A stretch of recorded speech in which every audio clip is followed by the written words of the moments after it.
call the regular meeting of the Temple City City Council for January 21st, 2025 to order. Madam Roll Call. Madam Clerk, could I have roll call, please? Thank you, Mayor. It's a new year, so we can. Councilmember Chen is absent. Councilmember Mann. Here. Councilmember Sternquist. Here. Mayor Pro Tem Yu is absent. Mayor Chavez. Here. Can we get a motion for Council Members Mann and Mayor Pro Tem Yu? Make a motion to excuse both of them for cause. Okay. A second. Okay. And no objection. That'll be the order. Thank you. All right. Please do welcome back our Pastor Kelty from Community of Christ Church, who will be providing tonight's invocation. So if you'll all please rise, and after the invocation, please remain standing for the Pledge of Allegiance. Our heavenly Creator, who is the source of all things good, we, a few of your children, would come to you, to your presence this day, to ask for your ever-present Spirit to be with us in this council, that you would open their eyes and their minds to the Spirit to build us a better city. They may recognize the needs and the wants and work for both to indeed make this a place worth living in. We would also pray for all those of the staff. They might have your wisdom be with them, both collectively and individually, to do those tasks with diligence that allow both this council and the staff to work in harmony, thus making Temple City, a city to be proud of. And two, for the audience here gathered, that they too might work to build this a better city and a community, we would ask. But in closing, we would remember those who have lost their homes and or friends and relatives in the recent fires. May your Spirit be especially with them to give them the support that they need. Indeed, they may rebuild that which they have lost. This we ask in all humility. Amen. Amen. Okay, if you'll please all join me in the Pledge of Allegiance. Please place your right hand over your heart. Ready, begin.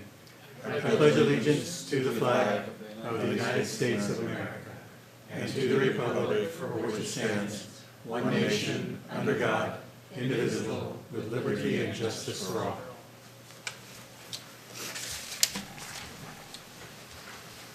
Well, it's been a long 2 weeks since we were here, and I remember someone pointed out they thought there was a fire up in the hills. As it turns out there was, and as we all know, it's been a tough 2 weeks, but hopefully we've seen the worst of it, and it sounds like a lot of people are moving on, and I'm sure we'll have some comments about that tonight as well. So, okay, we will now move on to item 5, ceremonial matters. There are none. Item 6, public comments. For items not listed on the agenda, I do have one speaker request form. Mr. Ihab Balawi, you want to come on up? Please join us at the podium, please. Thank you. You're welcome. Mr. Mayor, I'd like to congratulate you for saying my name correctly. Well, I came as close as I thought I could. But You did it beautiful. Thank you. Thank you. Thank you for the invitation to be here tonight. I would like to invite council members to please join our church. We are actually your neighbors right here on 9723 Garibaldi, Mid-East Church. We are renting from the Taiwanese Presbyterian right here. Okay. We are celebrating 30 years in ministry. And to commemorate that celebration, we are inviting, this is an Egyptian church, an Egyptian Presbyterian church. So we're inviting a big orchestra from Egypt to come and perform. And they're right now practicing, actually. But because we're expecting a big number of people, this church building is going to be small for us. So we're conducting our celebration at PASNAS, Pasadena Nazarene Church in Pasadena. Oh, is and that these have the invitations here. So if you'd like, it's this Saturday at 6 p.m. We open the doors at 5:30 at Pasadena Nazarene, and we'd love for you to join us. Well, thank you for the invitation, and if we're not able to make it, maybe we can come and say hi at your regular church here. The regular church meeting will be this Sunday at 4 p.m. here at the church. Okay. If you'd like, Great. but there will not be orchestra, but you're That's welcome. okay. You're welcome to come and join us. Well, thank you for the invite, and best of luck, and we look forward to hearing more from you in the future. We'd love to have you all. Thave you. Thank you so Have a much. good Thank evening. you. Have a good evening. Bye. Okay, we'll now move on. Any other public comments? I see no, Jerry, you're okay? Okay, so I'm going to close public comments. We will now move on to item 7, which is our consent calendar. All consent calendar items may be approved in a single motion as recommended unless removed for further discussion. Do we have a motion? I'll move to approve the consent calendar. Second? We have a motion and a second. Madam Clerk, if we could have roll call, please. Thank you, Mayor. Councilmember Mann? Yes. Councilmember Sternquist? Yes. Mayor Chavez? Yes.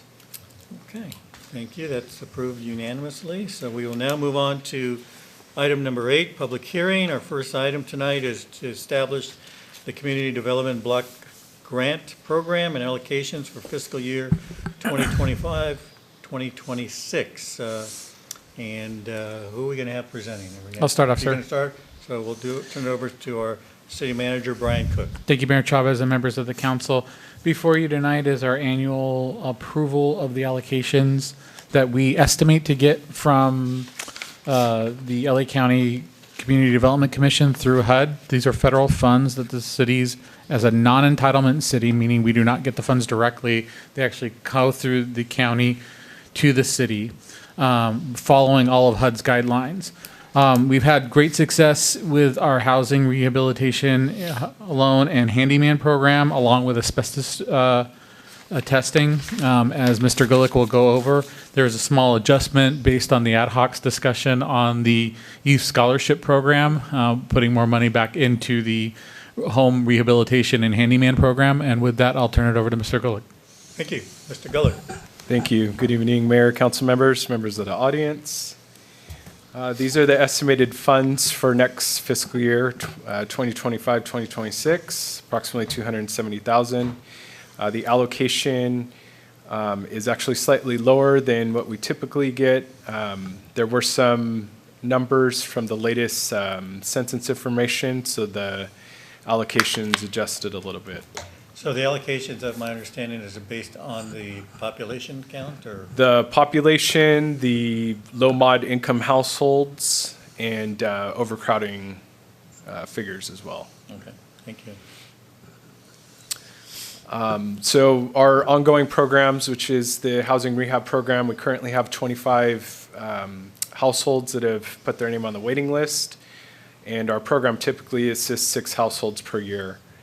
The asbestos and lead-based paint testing removal program, that is associated program with the housing rehab program.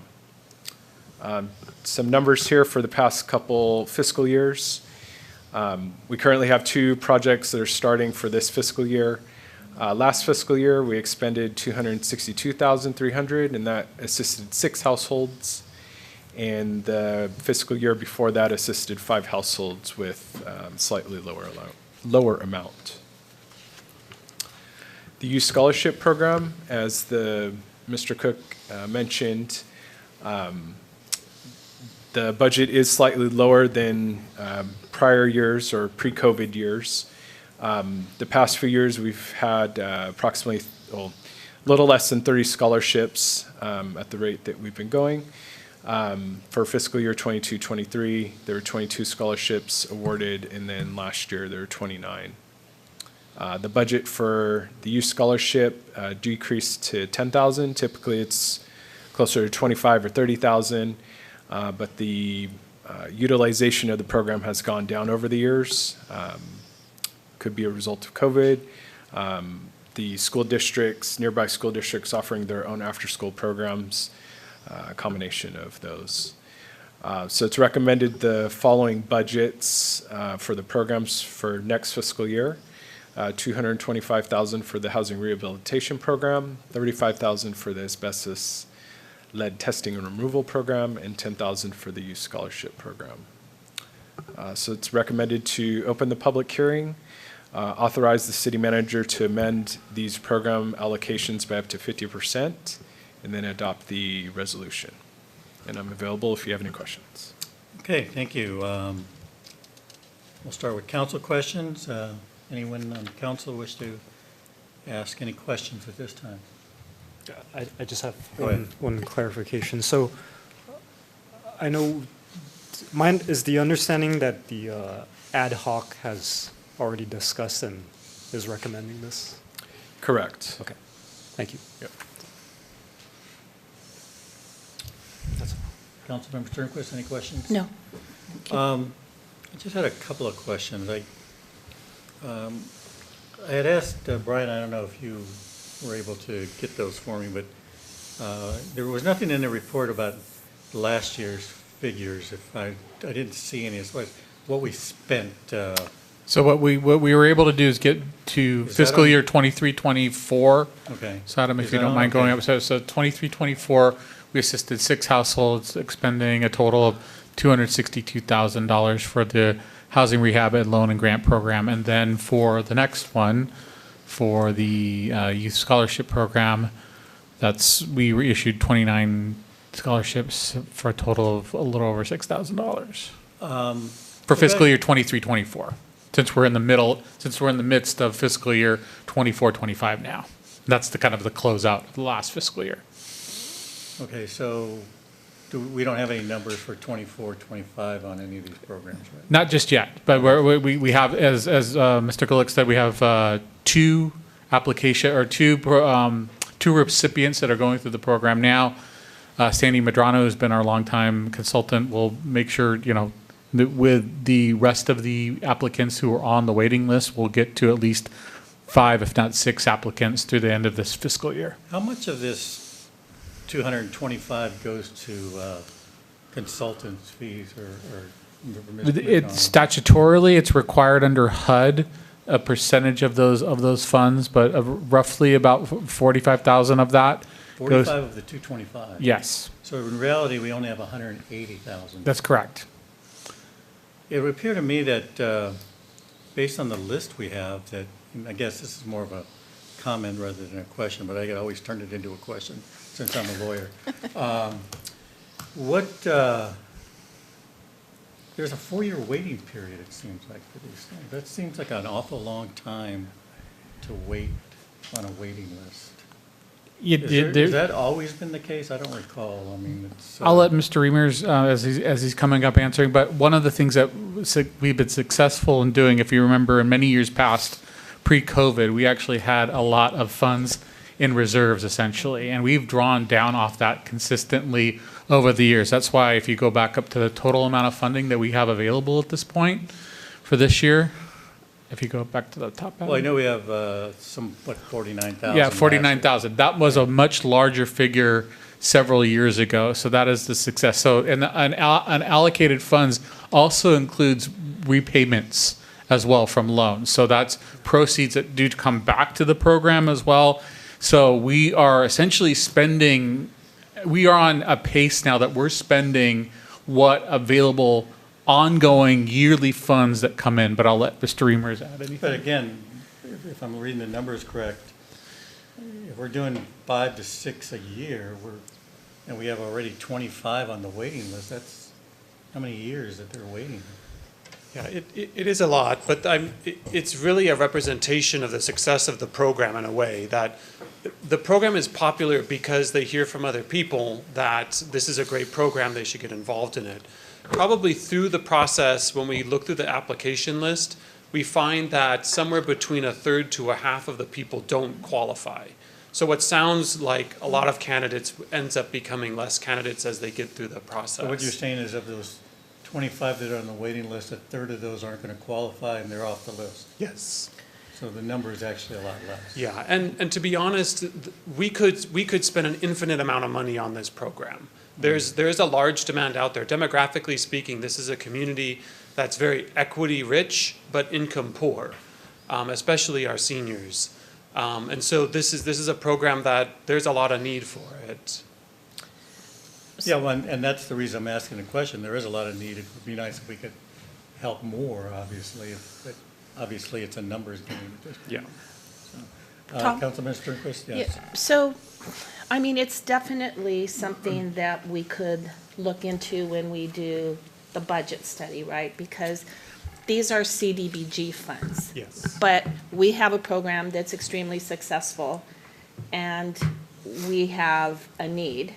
So that's something that we could always tap into if the council so wished to, say, increase it $100,000 or whatever that You mean amount. from general funds? From general Well, funds. I guess we could always do that, but Right. that's for another day. No, that's what I'm saying, Yeah. but we could always do that. I mean, it's something probably to make note of during the budget study because it is so successful. And if the funding is available and the council so wishes, I mean, especially to help our seniors, I think it's worth looking into down the road. Okay. Have costs gone up? I would imagine costs Yeah, of doing these things. have Yeah, gone up. labor and material costs have Unfortunately, gone up, kind of yeah. contributed to the lack of numbers as well. The other question I had was on the youth scholarship program, and I understand, and we've had this discussion, I think we had it last year, that it's not being used as much as it used to be. And that's why we've kind of lowered it down to where it is now. And I understand that those who apply for that scholarship program have to meet certain qualifications, which may be a little more rigid. The question I had, and I thought that Adam was going to be here, and I don't know if you were able to find out, is what is the difference in qualifications for the youth scholarship program under the CDBG program versus our Camellia program? Sure. With the CDBG program, that can be used to subsidize city-run programs. The conditions and only, yes. Okay. With the Camellia Fund, that by the bylaws of the Camellia Fund, that can only be for non-city sponsored. So like, for example, if someone wanted piano lessons or other things in town. So it's non-city related funding. It's not non-city program funding, excuse me. Yeah, because if for example, if somebody wanted to apply for the Camellia program for, let's say, Little League Baseball, Yeah, they could do that because that's not a city. That's run correct, program. exactly, and that's where some of that funding is, that in the past, that's where some of that funding has gone. And it has to be kind of an immediate need, like someone has just lost their job or other factors where. Other than the difference between what programs that it can be, what type of programs the money can be used to pay for, what about the qualifications? Do you know what? Similar income, it's means tested, Okay. similar income thresholds. So both are income driven? Yes, income different, and in particular for the Camellia Fund, there has to be an immediate need, like a family financial emergency, a job loss in the household, or something like that. Okay. Do you believe, or does the staff believe that perhaps those who are not qualifying for the Camellia program can also, or maybe for the CDBG program, can then ask for the Camellia program? Can one go from one to the other? Theoretically, Obviously, it depends on what it's for. theoretically, but just think of it in two buckets: one Yeah. for non-city youth activities, and one for city-sponsored. Okay, all right, thank you. Mm-hmm. Okay, let's see. I will now open up, unless there are any other questions, I'd like to open up a public hearing. Anyone in the audience, thank you, Scott. Anyone else in the audience wish to have any questions or comments on this matter? Seeing none, I will close public hearing and we'll entertain any council final questions and/or comments. Councilmember Sternquist, anything? You know, I'm just wondering, I haven't been on Facebook that often, but I have seen recently that at least 5 families have been displaced from the Altadena fires and have moved to the city of Temple City. Would that funding be considered emergency where they would be able to have, funds from the CDBG? Would that be from the Camellia?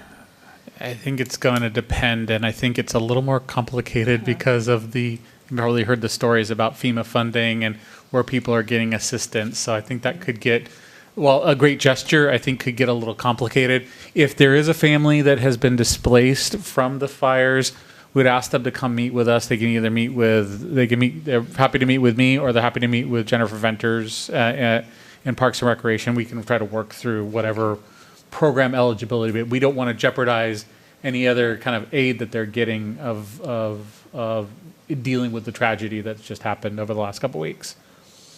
But whatever we can do to help Because I know you had mentioned like emergency. Yes, so and that's, why. and probably the Camellia Fund is probably the most flexible of With that, that, so okay. we'll be happy to talk to that family, or those families. Okay, thank you. Councilmember Mann, any final questions or comments? Yeah, actually, to the city manager's point, I think one of the complexities of seeking FEMA assistance or reimbursements are all the conditions that are kind of attached to it. I mean, one example is, I think Congressmember Judy Chu had circulated a warning about people setting up GoFundMe pages and how the description on the GoFundMe page could potentially affect the outcome of your FEMA assistance requests.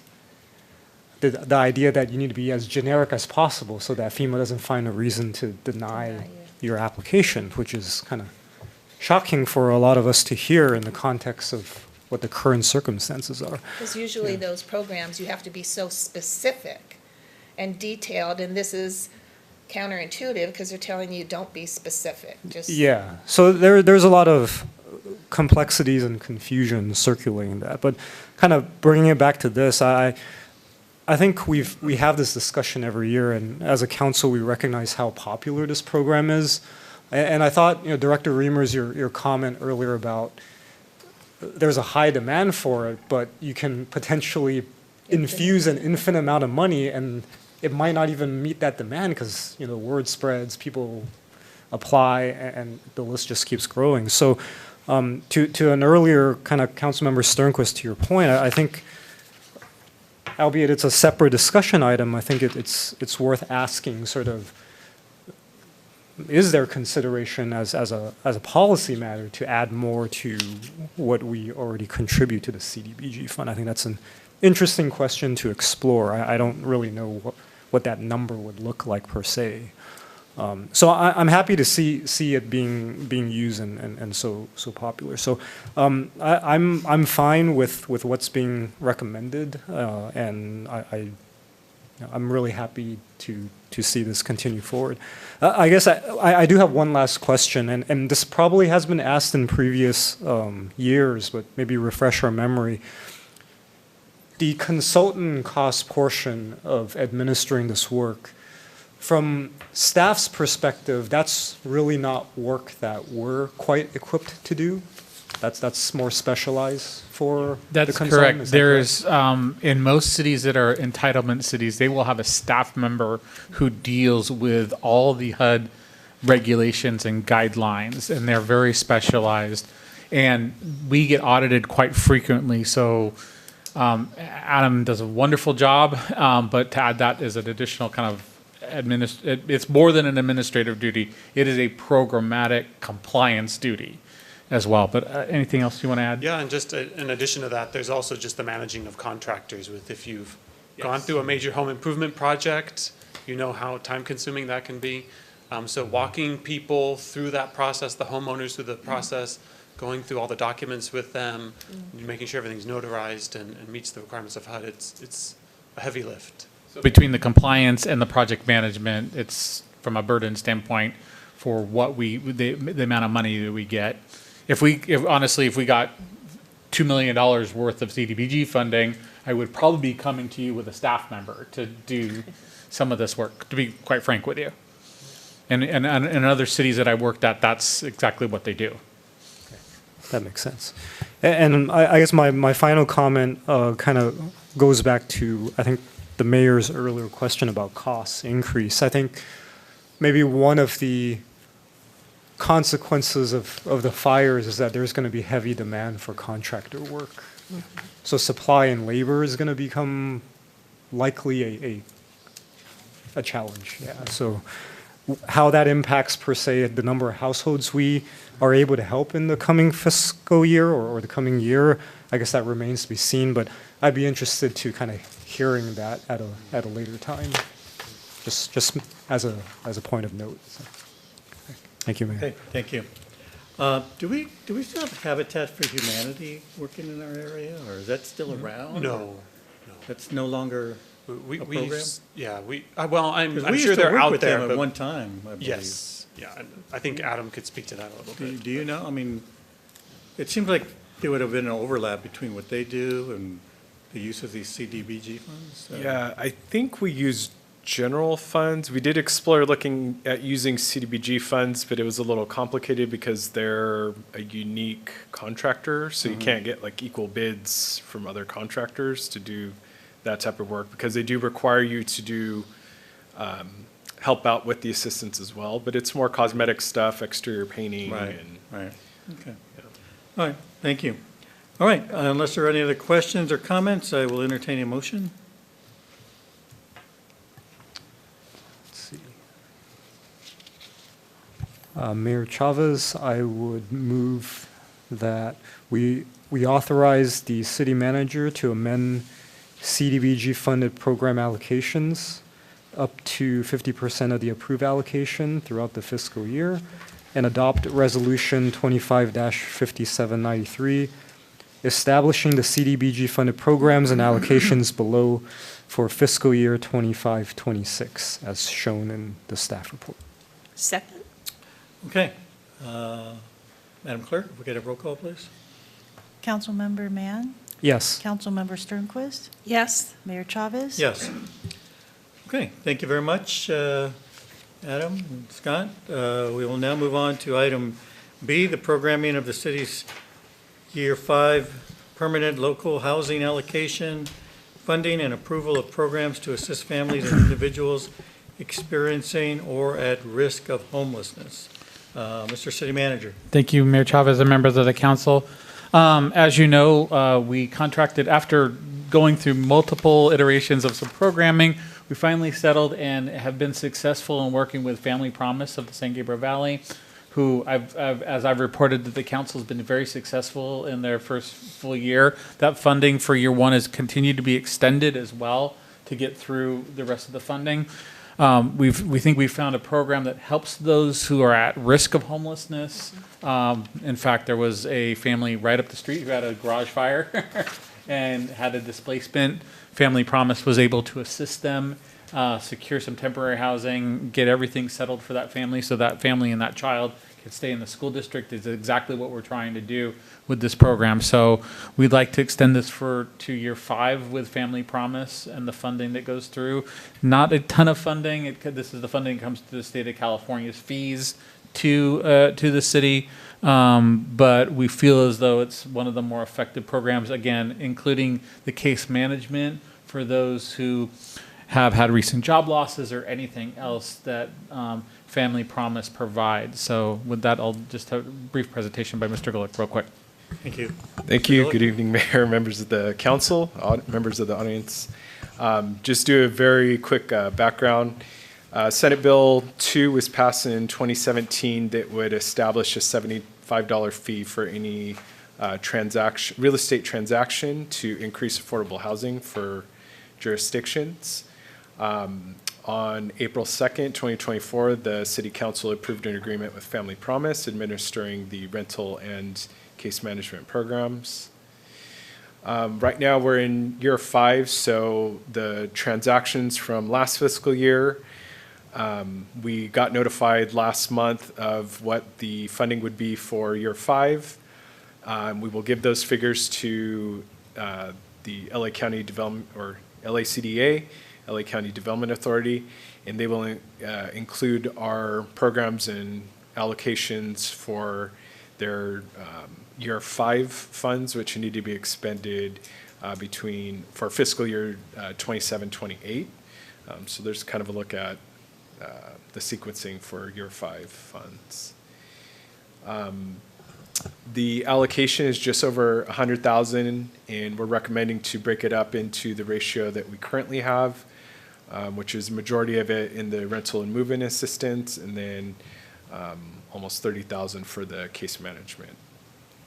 And I just want to provide some figures for the program to date. So they started in August, and these figures are until December. They've assisted 16 households with rental and move-in assistance, and they have Family Promise has provided over 475 hours of case management for these households. There would be no impact to the fiscal year budgets, the current one or future ones. This will be included in the 728 budget, and then these funds are reimbursed through LACDA, through the PLHA program. So the recommendation is to adopt the resolution establishing these two programs and authorize the city manager to amend the funding allocations or program allocations up to 50% in case anything changes. I just also wanted to add too that this is just really a kind of placeholder.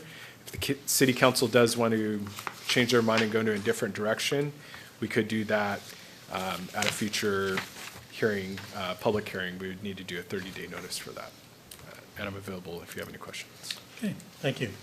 We'll start with council questions. Councilmember Sternquist, any questions? I don't have any. Thank you. Councilmember Mann?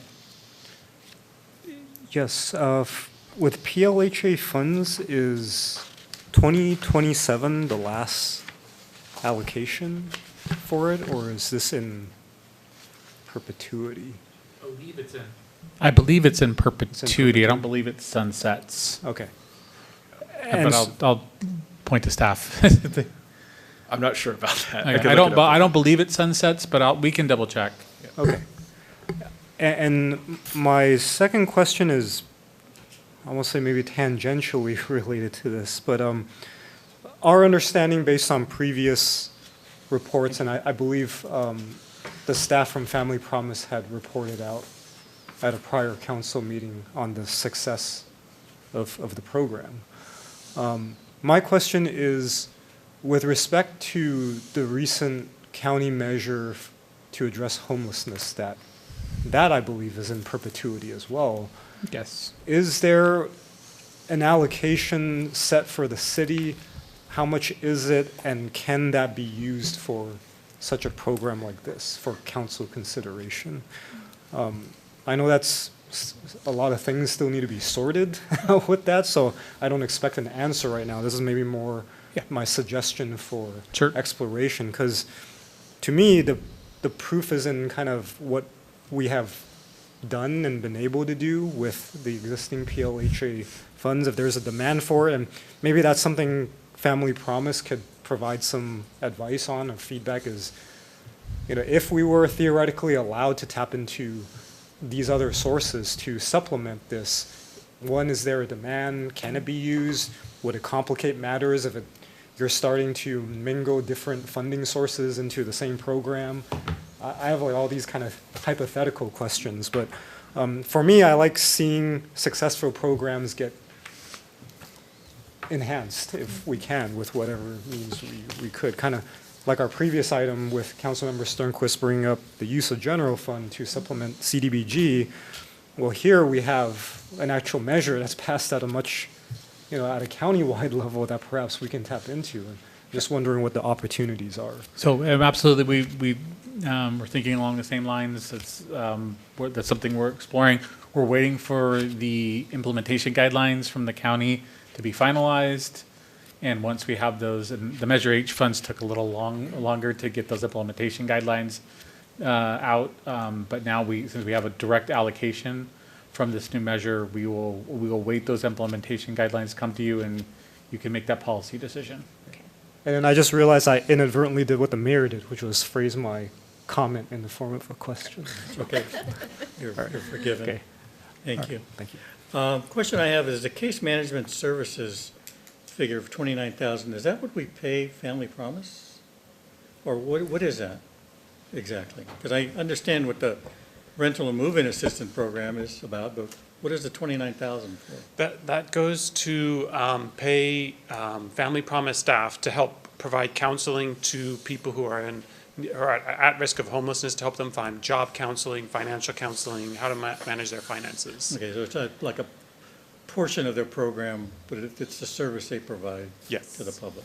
Okay, it's not like a fee that we're paying them to do this. No, No, it's a fee for service. Yeah, okay, I just wanted to make sure. Yeah. Okay, thank you.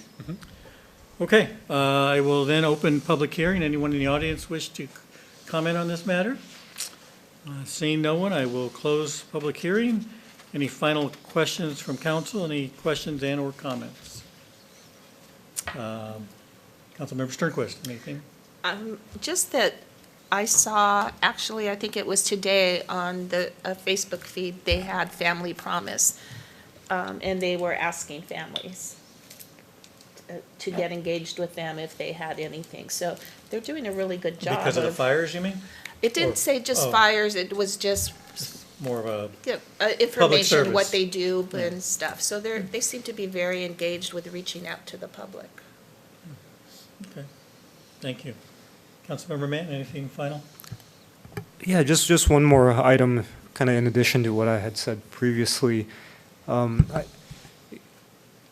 don't know exactly what we can do about this, but I feel that this is part of kind of like a story or narrative of good, positive things that the city does, but I don't get the sense that a lot of people are aware of it. And this may have been a comment that I think, Jerry, you brought up years ago, just in general, like, if the city's doing good things, how is it kind of being broadcasted, or how are we telling that story? I mean, on the surface, this might seem like a small deal, but if you, just like I recall the presentation by Family Promise, it's like if you hear kind of the details about the work that they're doing and the families that they're helping, and even just you, Mr. City Manager, just made a quick reference to a family down the street that we helped. I think these are the kind of things that perhaps we can toot our Better. own horn a little bit more.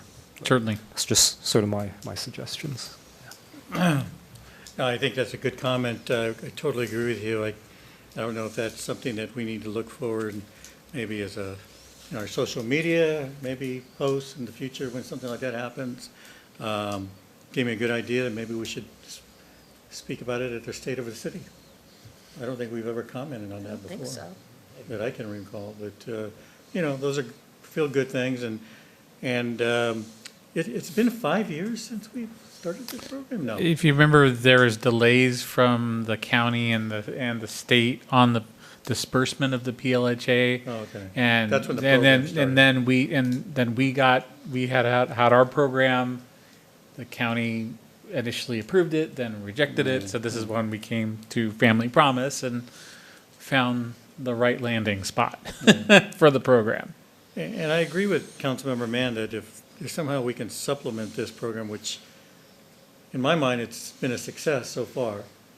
And although I'm not going to hold my breath regarding the money from the homelessness stuff, that's been going on forever, but hopefully it'll be sooner than later. But that would be nice if we could transition some of those monies into some program that we know fits in the city of Temple City. So that's something I think we should look at in the future. So thank you. Okay, with that, I will entertain a motion. I'll make a motion to adopt Resolution 25-5792, establishing, programs assisting Temple City families and individuals experiencing or at risk of homelessness. The rental assistance and move-in assistance is $71,227, and case management portion, $29,093. And authorize the city manager to amend PHLA funded program allocations up to 50%. Second? Okay, we have a motion and a second. Madam Clerk, if we could have roll call, please. Councilmember Mann? Yes. Councilmember Sternquist? Yes? Mayor Chavez? Yes. Okay, that motion is approved unanimously. We will now move on to item 9, unfinished business, there is none. New business, there is none. Update from our city manager, Mr. Cook. Just a couple things, Mayor Chavez. While we did have our special meeting last Wednesday declaring a local emergency related to the windstorms, I have been talking to my colleagues throughout the county and including my colleague in the city of Pasadena. They've appreciated all of our good wishes and resources when we've been able to provide those. So thank you to the council, and thank you to the entire staff, the executive team, and everybody in our field crews who did an amazing job. Over the last 10 days, it feels like it's 10 years almost. It feels like a long time, but we forgot what day it was. One day last week, I think we were asking each other, is it Wednesday? Is it Thursday? I don't remember. Did anybody show up to work on Monday? Or- Everybody got a nice break. Good. That was our gear. Obviously, we had an on-call crew ready to go just in case, but yesterday was a day of rest. Yeah, they keep And- predicting violent storms coming our way. Yeah, no, we I've knew yet to see it, so- we were tracking what was predicted in Temple City, and there was not, so we were in good shape. So the team got a good rest over the weekend, and over this coming weekend, we will be. Hate to use the word back to some normalcy, but we will have our annual Lunar New Year event with our Temple City Chinese American Association this coming Saturday at noon. Okay, look forward to that. Yes, thank All you. right, thank you. And of course, as we said at our last meeting, big shout out and thank you to staff, yourself, Mr. Reimers, all the staff actually, and heads of our department who really got together and did a great job. And I'll tell you, I've heard some very positive comments from people in the city, how happy they are that we've done the cleanup, and in comparison to other cities, I think we are kind of ahead of the curve there. So thank you. Please thank staff on our behalf as well. Okay. Update from our city attorney, Stephanie. Good evening. Good Thank you evening. so much for Welcome- having me. Welcome. Thank you. Yes, I just wanted to let you know that Greg will be back at your first meeting in February. Oh, okay. Thank We haven't gotten rid of him? No, Oh, no, okay, all nice right. try. Yeah, well, okay. Well, we're pleased to have you here as a fill-in. Thank you. Okay. Item 13, council reports regarding ad hoc or standing committee meetings. Anybody have any meetings since our last council meeting? I don't think we've had any. I know we do have a school district meeting. Councilmember Mann and I have on this week, Thursday. We will be having a meeting with the school district. And other than that, I don't think we have anything else coming up. Anybody? No? Okay. There was one question I had.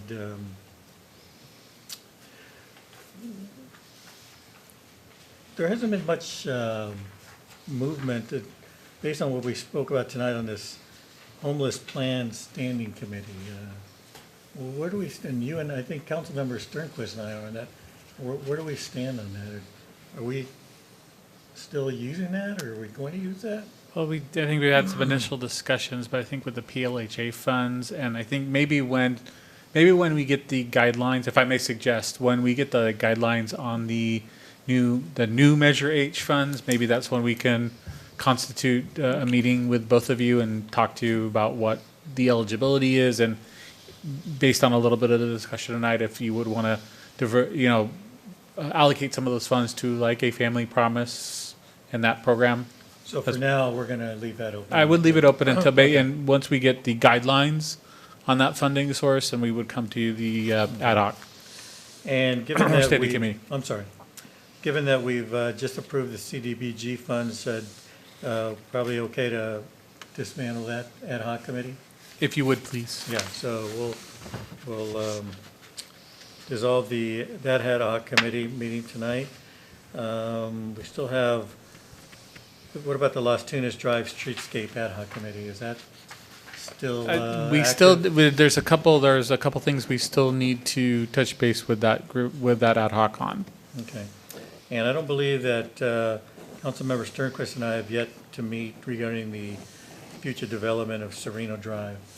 No, we will constitute that.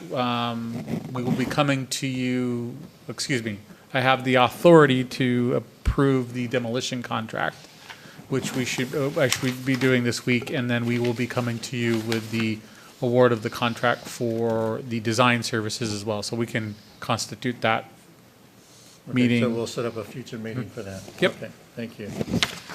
Okay, and I think that's it for the other committees. We're still okay. All right, we will now move on to item 14, council items separate from the city manager's regular agenda. Councilmember Sternquist, anything to add tonight? Just that I asked Brian if he could summarize how SB 9, SB 450. I mean, what is it? 450. 450. How, God, that wasn't even close. No, you're right. No, it says- has to do with It SB9. has to do with SB 9. Oh. But as the legislation says Okay, 350. You're- okay. Anyway, I'm confused now. But to bring back some information to the council as to how the new changes that are taking place affect us in Temple City. I think we got an email shortly before our meeting. I don't know Oh, if you did saw we? that.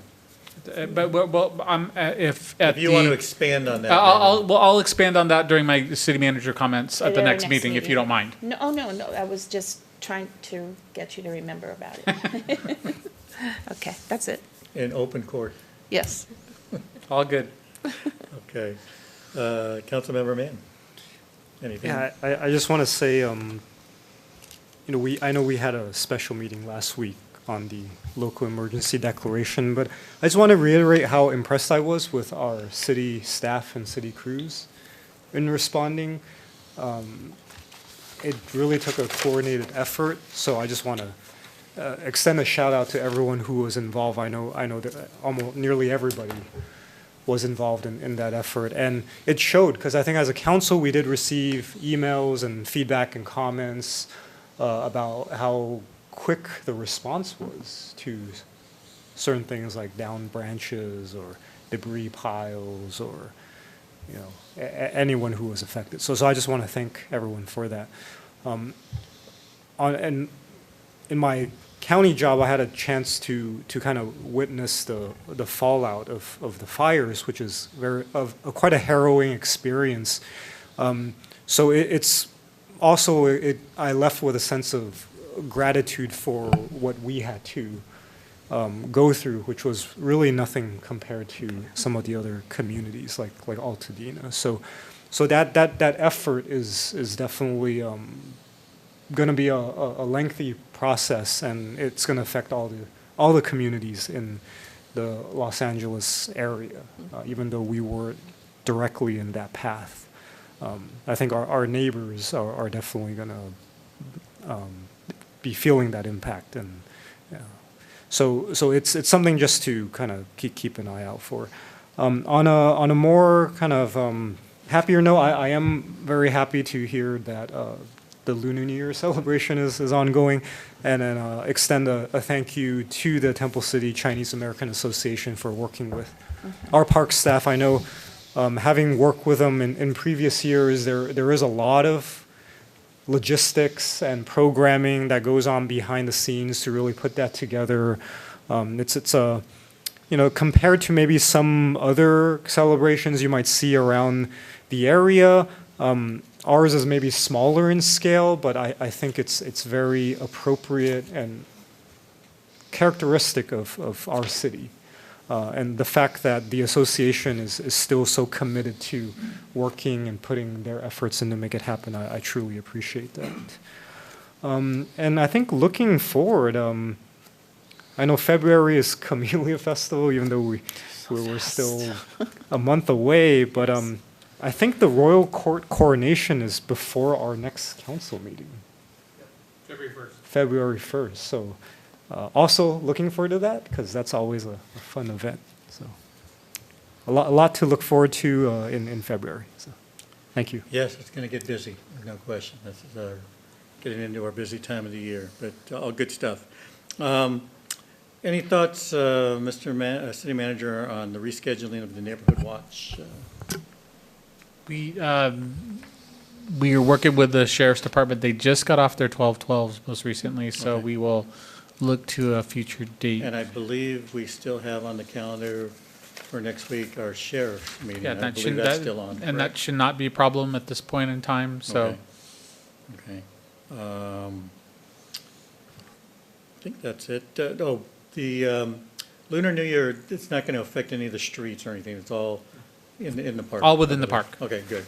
Yeah, I think just to make sure that, and look forward to that event. It's always a nice event. We have a lot of our local representatives will be there, so look for some good weather. Okay, I think that's it. We'll now move on to item 15, additional public comments not listed on the agenda. Jerry, any comments? Pastor Kelty? Okay, with that, then we are adjourned.